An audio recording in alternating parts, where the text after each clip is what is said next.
If there's one thing we've learned about business and life, it's that people are the X factor. They constantly surprise us, both in amazing ways and not so much. We're Ben and Sia, and welcome to GNAW On This Business Bites podcast. This show is all about real-life things we all deal with every day, how they relate to business, and how to make some sense out of our daily chaos. Welcome to the show.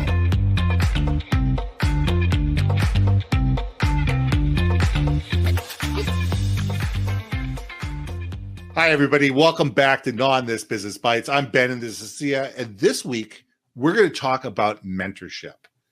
And this is something that's near and dear to my heart. I have been a mentor of people for probably 15 or 20 years in various capacities. Formally, I've been a mentor. I've been an informal mentor. I have people that just call me up and say, hey, what do you think? And to me, it's really important because not only is it beneficial for the person who calls me up and says, hey, help, but I get perspectives and I get to think about things that I never might have thought of regardless. Because all of a sudden you get people that throw ideas at you or concepts or problems, and you have to think about them in the moment and sit there and say, okay, this person is coming to me because they just don't know. They're at a stage where they're going, you know what? This is something that's really important to me right now. And this is something that's critically going to help me move the needle, change direction in my life, whatever it is. And there's a sense of responsibility there. And I take that very seriously. But when I do this, I learn as much from the person I'm mentoring as hopefully I give them. So, I'd love to hear your initial thoughts, and then we can get into some different viewpoints and things that we can do to be a better mentor, or even finding a mentor. And I think that this is a really important topic for anybody. 100%. I wish I had the wisdom back then of understanding to have a mentor. So anyone that's in their 20s or whoever is switching careers, or anyone that's well into their career, you are never too old, too young, too late, too new to find a mentor. And 100%, I love this idea and concept of mentorship because it's a reciprocal relationship. This is not a teacher-student, it's not a Padawan situation. You know what I mean? This is like, I think it's like a bilateral relationship where as much as you're giving guidance in your area of knowledge and experience, they too have knowledge and experience that might be reciprocated. So meaning, I have now these folks, it's not been formalized, but I will say I have befriended folks in their 20s because I want to learn from them. I want to hear what they're thinking and their objectives and their perspectives on things. And I'm learning a hell ton. Ben, I ain't the cool kid I thought I used to be, and I'm starting to age out, my friend. And I haven't been the cool kid in 25 years, so that's okay.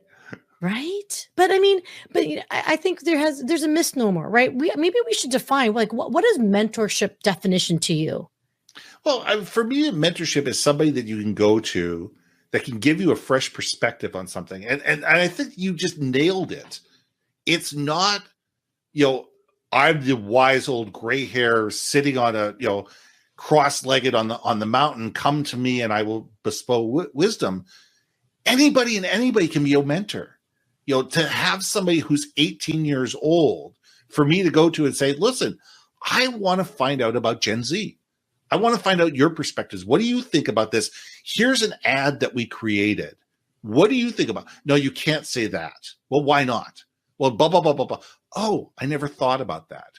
Or, somebody that is, a woman versus a man, or a gay person versus, straight, or whatever, to be able to get various, insights into communities or thought processes or whatever culture that you never would have gotten on your own. So I think a mentorship relationship is not just one way.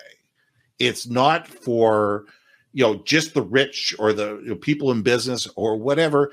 And it doesn't have to be a formal thing. It doesn't have to be, okay, we're going to sit down once a month and here's an agenda and you need to send me your questions in advance and blah, blah, blah, blah, blah.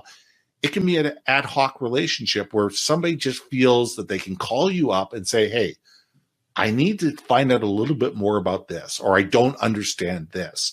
And it could be somebody older calling somebody younger calling somebody older, man calling a woman, woman calling a man, whatever. I don't think that we can label it in a way other than the fact it's somebody that you know of that has different insights than you do. 100%. And the other thing too, doesn't have to be your industry. It could Absolutely. be anything. That was one of my biggest regrets when I left corporate America, how much I didn't cultivate. I cultivated a great network in my industry.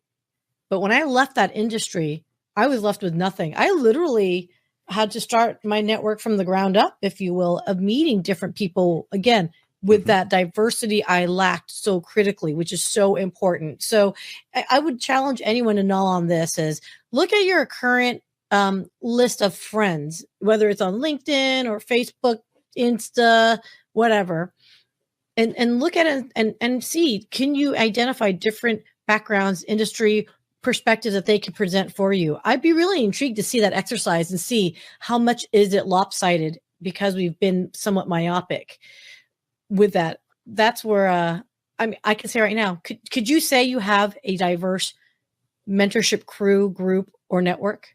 I'm lucky. I mean, I have almost 10,000 connections on LinkedIn. So I'm lucky enough to be able to say, okay, I need an HR perspective, or I need an HR perspective on this. I can do it. I need somebody in manufacturing. I need somebody in engineering. I need somebody this. I've been lucky enough to be able to cultivate a wide and diverse, following that of people that I can reach out to.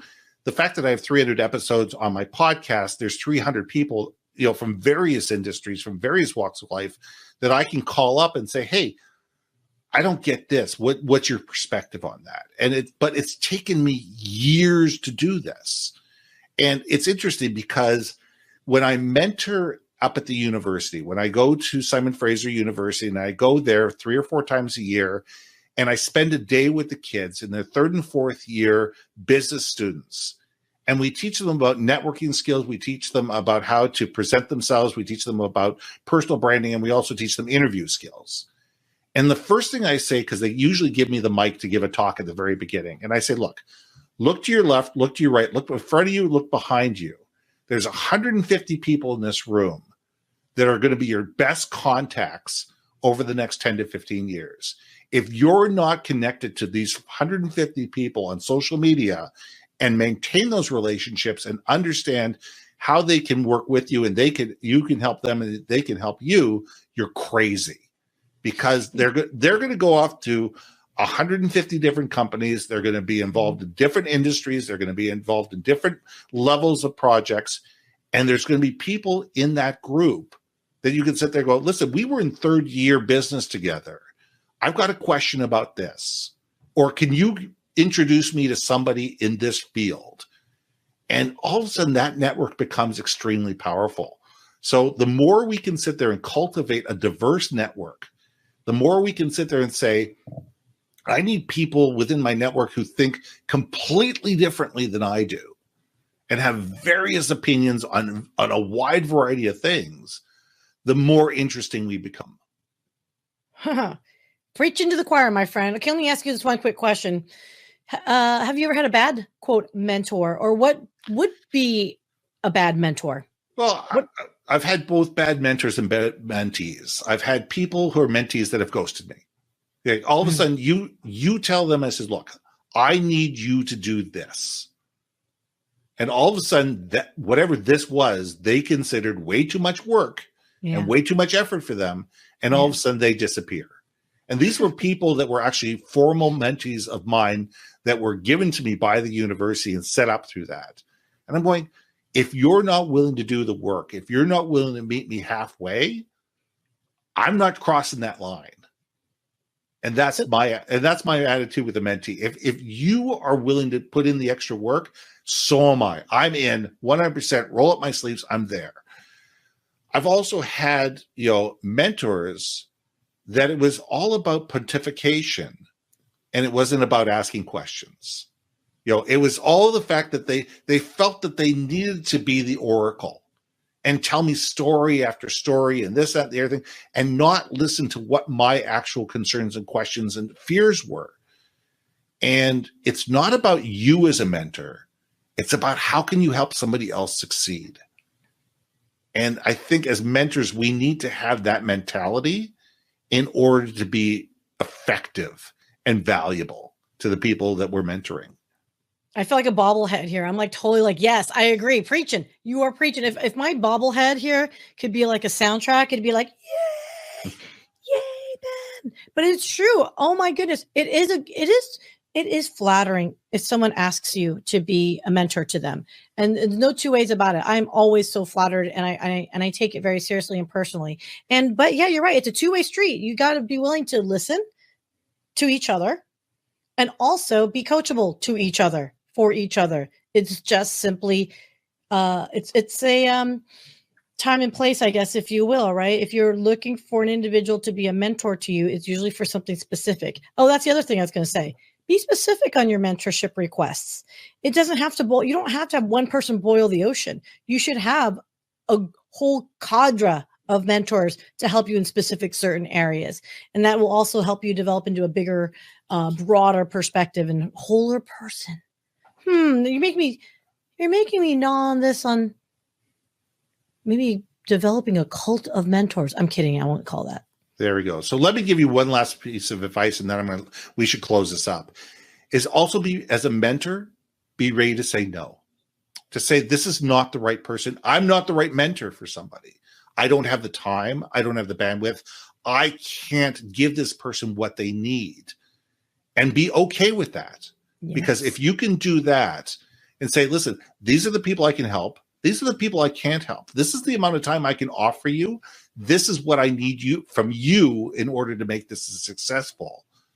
Then I think you're going to have a better relationship that's open and honest, instead of somebody coming up to you, say, every 15 minutes with another question when you just don't have the time or the bandwidth to be able to do that. So this is GNAW On This Business Bites. I'm Ben. This is Sia. Thanks for listening again. See ya. Hey. Thanks for listening to another episode of GNAW On This Business Bites. If you liked what you heard, we most humbly ask that you like, share, and hit that subscribe button. And if you want to communicate more effectively within your organization, contact Ben at yourbrandmarketing.com or me, Sia, at innovationmediaenterprises.com. We can help you build your community, brand awareness, and personality through podcasting. We cannot wait to hear from you. So see you next week for another episode of GNAW On This Business Bites.